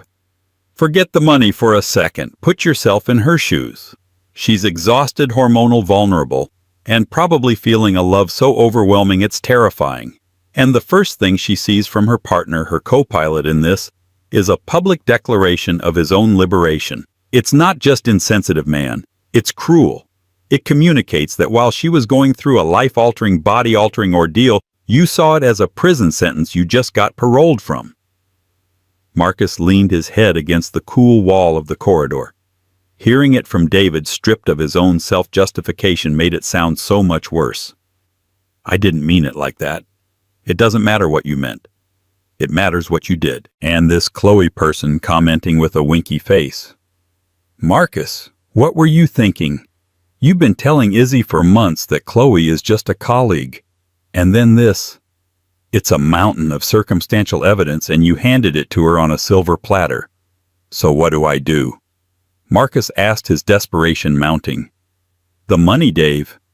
The Chimera deal will collapse if I can't access that capital." "Forget Chimera," David said firmly. "Chimera is a symptom, not the disease. You don't have a financial problem right now. You have a trust problem. You don't go to her asking for money. You go to her begging for forgiveness. You need to stop thinking like a CEO trying to solve a cash flow issue and start thinking like a husband who just shattered his wife's heart." Meanwhile, in the quiet sanctuary of room 304, Isabella was fortifying her defenses. The first person she called after Marcus left was her older sister, Sophia. Sophia Rossi was a partner at a top-tier litigation firm in New York. She was sharp, fiercely protective, and possessed a near-pathological intolerance for nonsense, especially from men who hurt her little sister. Isabella, her voice trembling but determined, told her everything. She didn't have to embellish. The facts were damning enough. He did what Sophia's voice crackled with rage over the phone. "I'm booking the next flight to you. No screw that I'm chartering a plane. I'll be there in 5 hours. Soph, you don't have to." "The hell I don't." Sophia cut her off. "Isabella, you did absolutely the right thing by freezing the accounts. Absolutely. In fact, it might not be enough. Did you know the seed money for his little project Chimera came from that portfolio Grandma left us? I knew he invested some of it." "Yes," Isabella admitted. "He leveraged a significant portion of it. I looked into it a few months ago because I didn't like the sound of it." "And who is this Chloe Vance? Send me her full name." Isabella did. Within 30 minutes, Sophia's network was at work. She had a private investigator she kept on retainer for contentious divorce cases do a deep dive. The initial report came back while Isabella was trying to get Leo to latch for a feeding. "Okay, listen to this," Sophia said, her voice grim. "Chloe Vance, co-founder and CTO of Thorn Dynamics, which is the official name of his company. They registered it 6 months ago. Before that, she was fired from a major tech firm for, get this, an inappropriate relationship with a senior executive." Isabella felt the blood drain from her face. "Are you serious?" "Dead serious. It was settled out of court with an NDA, but the investigator has his sources. Furthermore, I'm looking at travel manifests. Marcus took a business trip to a tech conference in Austin 3 months ago. Guess who was also registered as an attendee and staying at the same hotel? Chloe Vance. There are photos on the conference website of a cocktail reception. They're standing very close together. He has his hand on the small of her back. Each word was another shovelful of dirt on the grave of her marriage. Every lie, every half-truth, every time he'd said, "Don't worry, it's just work," now felt like a deliberate, calculated deception. The social media post wasn't a mistake. It was a Freudian slip of epic proportions. He was celebrating his new life, a life with a successful business, and very possibly a new partner to go with it. Just then, her phone buzzed with an incoming call from a number she dreaded and revered in equal measure, her father, Lorenzo Rossi. Sophia must have called him. Isabella. His voice boomed, a force of nature that had intimidated CEOs and politicians for 40 years. Sophia told me, "I'm sending my jet. Pack your things. You and my grandson are coming home to New York. As for that boy you married, my lawyers will descend on him so fast he won't have time to update his Facebook status. We will gut him. We will take his company, his reputation, everything. He will be lucky to get a job cleaning toilets." "Papa, wait." Isabella said, her head spinning. The force of her family's protective rage was a comfort, but it was also suffocating. "Leo can't travel yet. I need a minute to think." "There is nothing to think about," Lorenzo thundered. "He humiliated you. He humiliated our family. You cut out the cancer before it spreads. That is what we do. Papa, please." Isabella begged, tears finally starting to well in her eyes. "Just give me a day. I need to handle this my way first." There was a long, disapproving sigh on the other end. "Fine. You have 24 hours to be sensible. Then I handle it my way. I love you, my daughter. Be strong." He hung up. Isabella sat there, the weight of it all pressing down on her. Her husband's betrayal, her sister's righteous fury, her father's promise of annihilation. And in the middle of this swirling vortex was tiny, perfect Leo sleeping peacefully, oblivious to the war being waged around him. She looked at the preliminary report from Sophia's investigator again. The photo from the Austin conference. Marcus's hand on Chloe's back. It was so casual, so proprietary. The freeze on the accounts no longer felt like an act of anger. It felt like an act of survival. David Chin had been wrong. This wasn't just a trust problem. It was a financial problem, a legal problem, and a deeply personal one.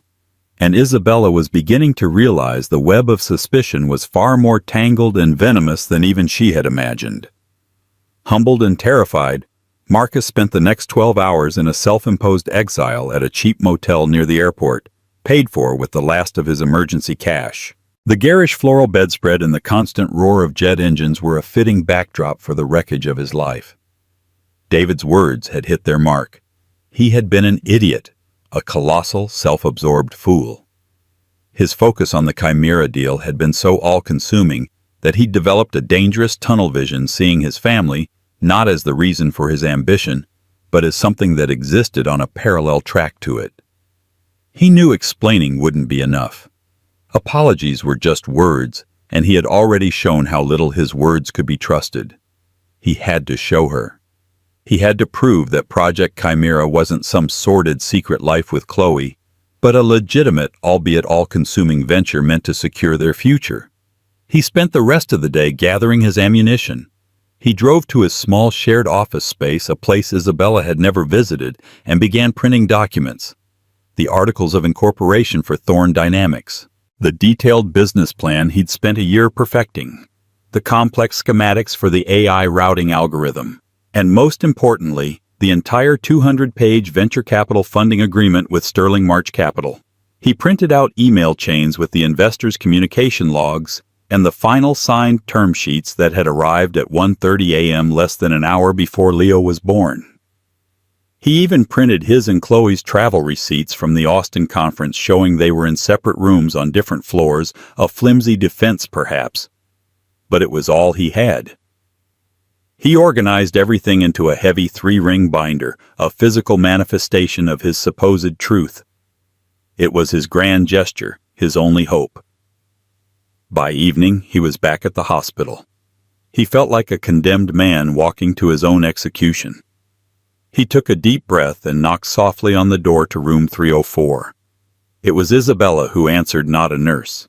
She was out of bed, moving slowly, but with a newfound strength. Her face was pale. Her eyes were shadowed with exhaustion, but the cold resolve was still there. "What do you want, Marcus?" she asked, her voice flat. She made no move to let him in. I didn't come to ask for anything," he said, his voice quiet, stripped of its usual confidence. "Not for money, not even for you to let me in. I need you to see this. I need you to understand what the deal was." He held out the heavy binder. "Everything is in here. The business plan, the contracts, the emails. Chloe is the CTO. She built the core technology. I handle the business and fundraising. That's it. That's all it is. I was under immense pressure. The investors were about to walk. We finally got them to sign last night right before Leo came. I was euphoric and stupid, and I posted that awful thing without thinking about how it would look, how it would hurt you. It was about being free from the fear of failure not from you, never from you." He saw a flicker of something in her eyes, not forgiveness, but a sliver of curiosity. She hesitated, then took the heavy binder from him. "I'll look at it," she said, her tone non-committal. "That's all I can promise." She closed the door, leaving him once again alone in the hallway. Inside the room, Isabella sat down heavily in the recliner Marcus had occupied the night before. Her sister Sophia had arrived an hour ago, a whirlwind of expensive luggage and righteous anger.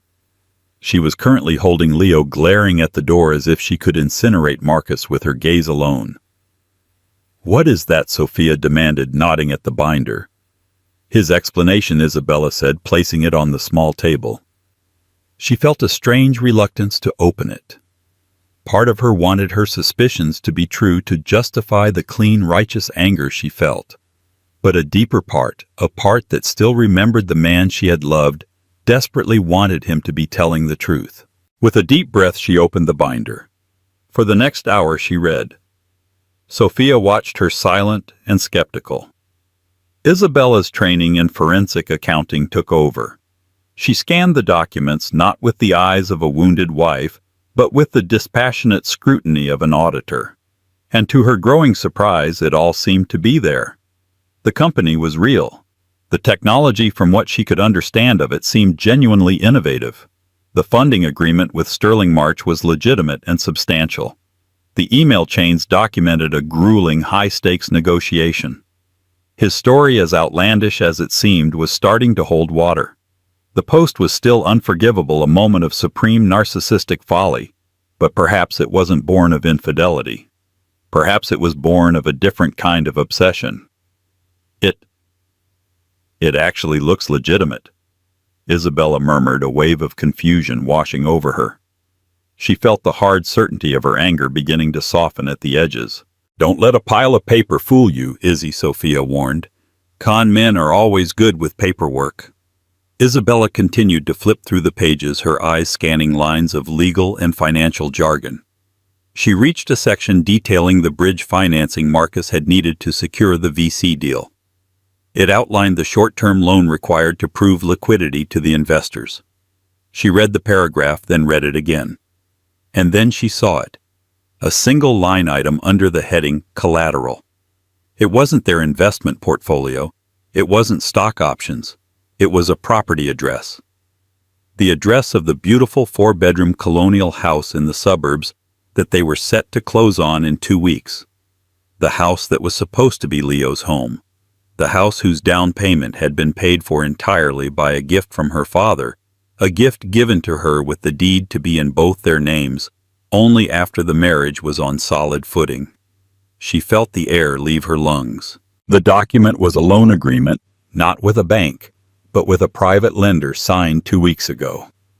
Marcus had forged her signature on the preliminary documents and used the equity from her father's gift, their future home, as collateral to secure a high-interest, short-term loan for his business, without telling her.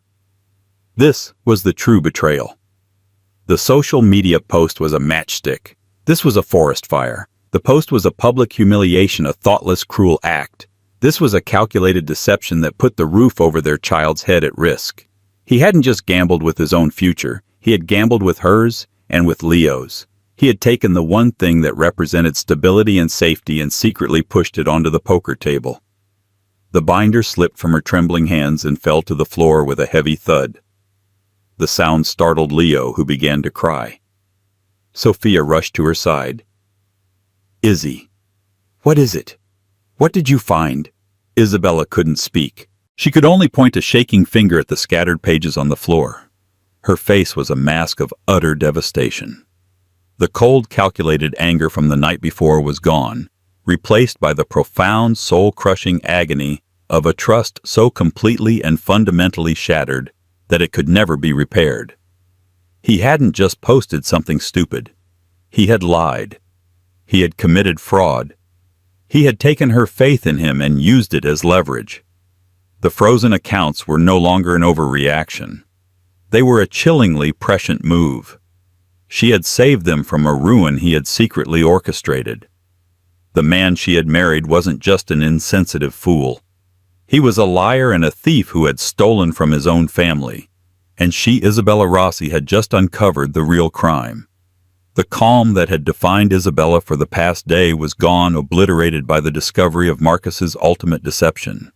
A storm of pure, unadulterated rage took its place. She was no longer just a hurt wife. She was a protector whose entire domain had been threatened from within. She picked up her phone, her hands steady now with furious purpose, and sent Marcus a single text message. "Get back here. Now." When Marcus arrived, breathless and hopeful, he found a scene from his worst nightmares. Isabella was standing in the middle of the room, her face white with fury. Sophia stood behind her like a royal guard, cradling a now calm Leo, her expression one of utter contempt. On the floor, spread out like the scene of a crime, were the pages from his binder with the collateral agreement sitting squarely in the middle. "You wanted me to understand, Marcus." Isabella began, her voice low and trembling with contained violence. "Oh, I understand now. I understand everything. The post, the secrecy, the desperation. It all makes sense." She kicked the offending page with her foot. "Explain this." Marcus looked down and saw the loan agreement. The color drained from his face. Of all the documents, that was the one he had prayed she would overlook, a detail buried in the fine print that he could deal with later once the VC money came in and he could pay it off quietly. "I can explain," he stammered. "Can you?" She shot back, her voice rising. "Can you explain forging my signature? Can you explain taking the gift from my father, the home we were supposed to bring our son to, and gambling it on your little project?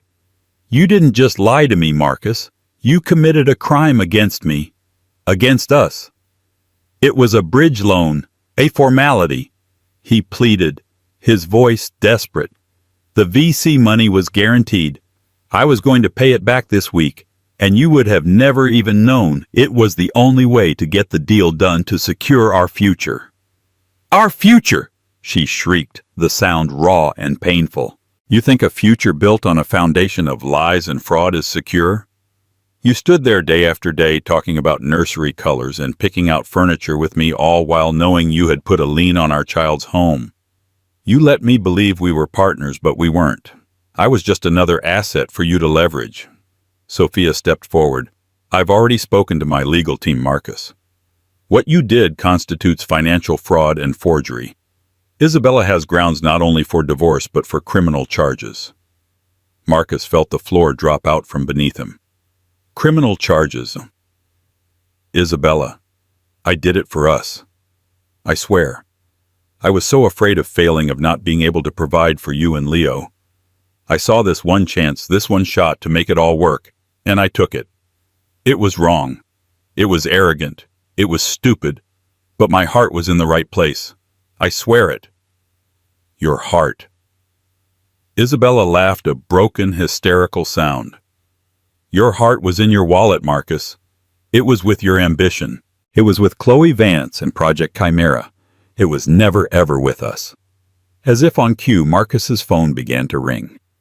The caller ID read Sterling March Capital. He looked at the phone in horror.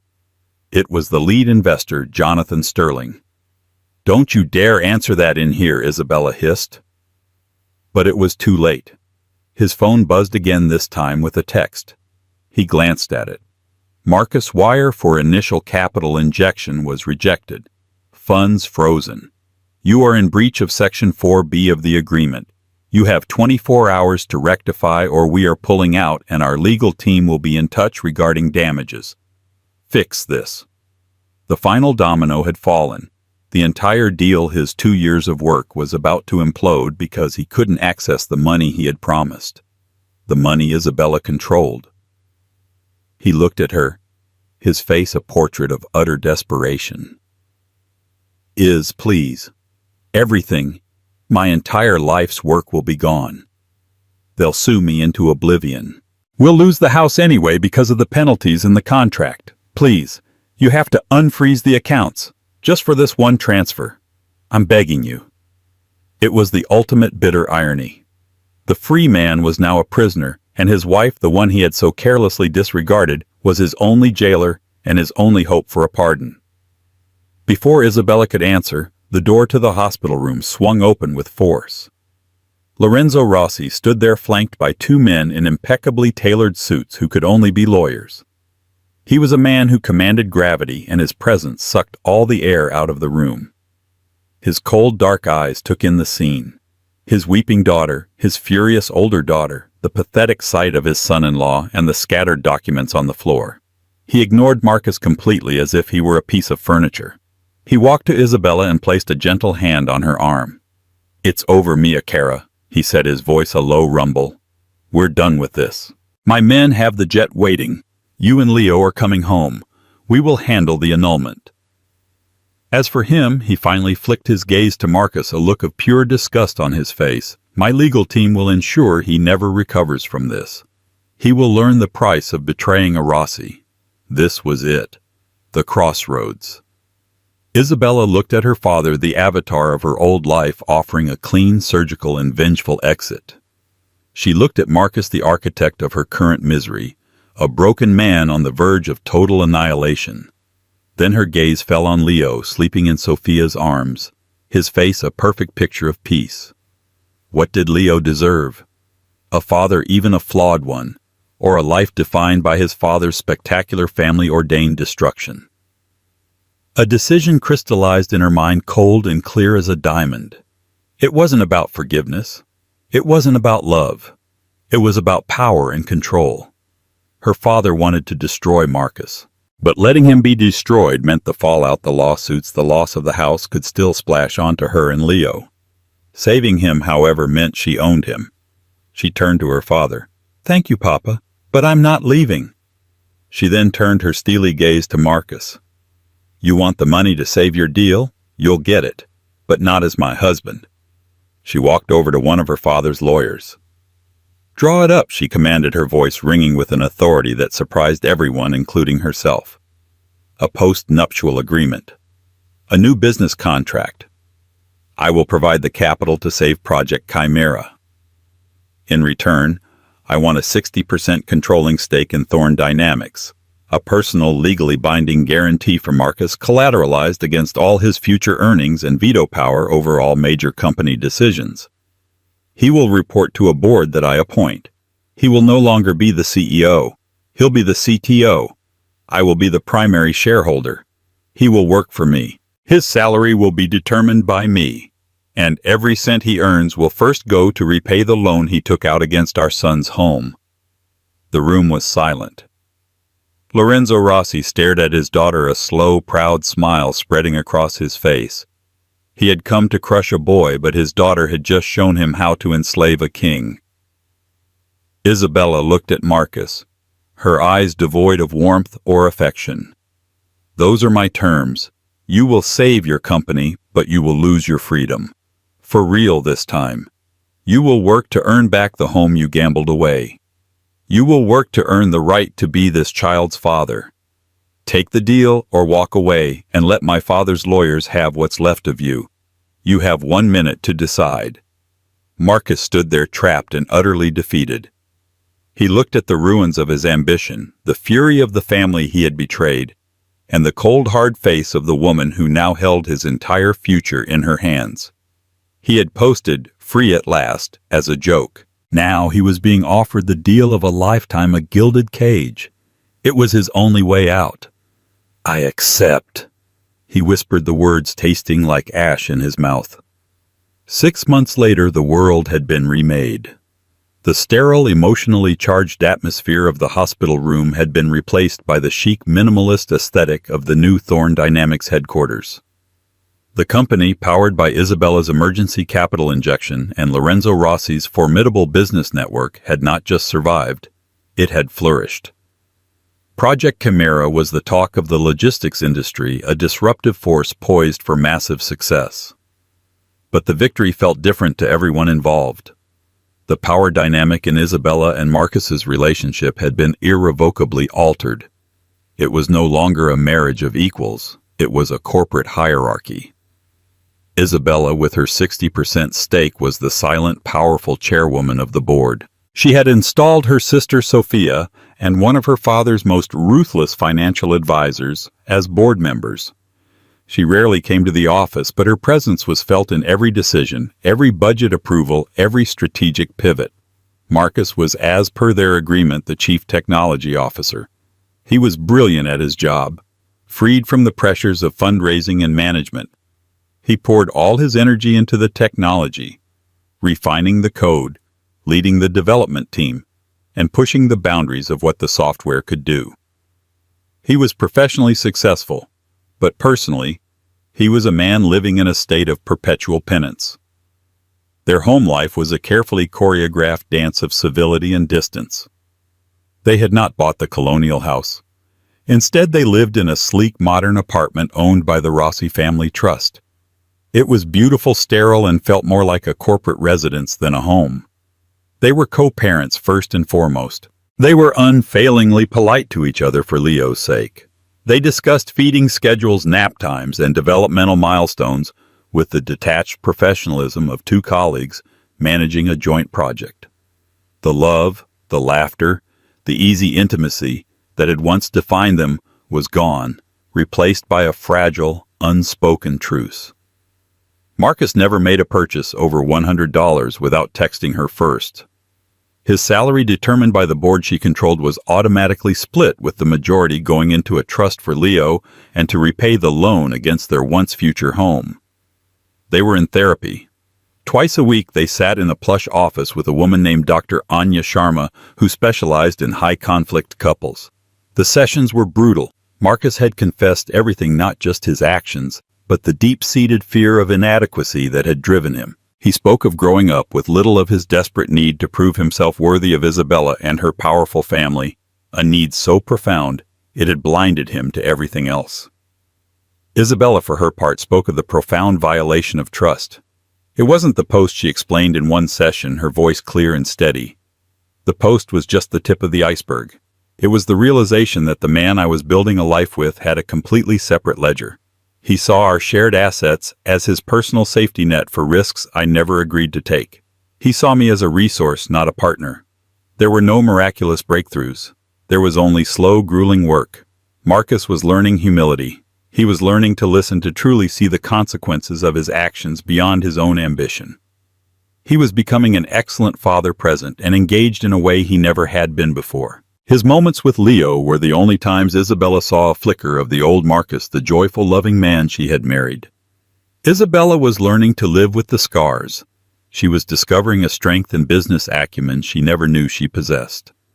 She was a mother, a formidable chairwoman, a woman in complete control of her own destiny. But a part of her was in mourning for the simpler, more naive love she had lost. She was safe, she was powerful, but she wasn't happy. Not yet. One evening, Marcus was putting Leo to bed, singing him a soft, off-key lullaby. Isabella stood in the doorway watching them. The scene was perfectly domestic, yet it felt like watching a movie of someone else's life. After he had tucked Leo into his crib, Marcus came out, closing the door softly behind him. He saw Isabella standing there and gave her a small, hesitant smile. "He went right down," he said quietly. "You're good with him," she admitted. It was the closest she had come to a compliment in months. He nodded, accepting the small offering. "Is the final installment to pay back the private loan on the house goes through tomorrow. It's done. The lien will be gone." "I know," she said. "I saw the payment schedule." He took a hesitant step closer. "I know it doesn't fix anything. Not really. But I needed you to know. I've done the work, and I'm going to keep doing it. Not just because of the contract, but because I have to." He looked at her, his eyes filled with a sad, weary honesty. "I broke us, Isabella. I know that. I don't know if we can ever be fixed. But I hope that one day you won't look at me and see a liability." Isabella held his gaze. The anger had faded long ago, leaving behind a vast empty space. For the first time she allowed herself to feel something other than caution or control. It wasn't forgiveness. It wasn't love. It was a flicker of possibility. A recognition of the broken man in front of her who was trying day by day to piece himself back together. "One day at a time, Marcus," she said, her voice soft. "One day at a time." It wasn't a promise and it wasn't an absolution, but it was a beginning. Their old life was gone forever, destroyed by a single careless post and the deeper betrayals it revealed. This new life was a fragile, uncertain thing being built not on a foundation of passionate love, but on the hard-won bedrock of consequences, accountability, and the shared unconditional love for the son who bound them together. The balance of power had shifted, but in doing so it had created a new, more honest and far more challenging path forward. And so the story of Isabella and Marcus isn't a fairy tale with a happy ending. It's a real-life lesson in consequences. A 3-word post born from arrogance and insecurity became the catalyst that unraveled a marriage and exposed a far deeper betrayal. But from that wreckage, something new and arguably stronger was forged. It's a story about trust, how easily it can be shattered, and the near impossible price of rebuilding it. Isabella's actions might seem extreme to some, but what would you have done? When the person you trust most gambles with your shared future behind your back, is there any response that's truly off limits? We all face moments where trust is tested. Marcus's mistake was monumental, but his journey toward accountability is just as important. Can a person truly change, and can a relationship survive such a fundamental breach? What do you think? Was Isabella justified in her hostile takeover of their life? Or was it a step too far? Let us know your thoughts in the comments below. We read every single one.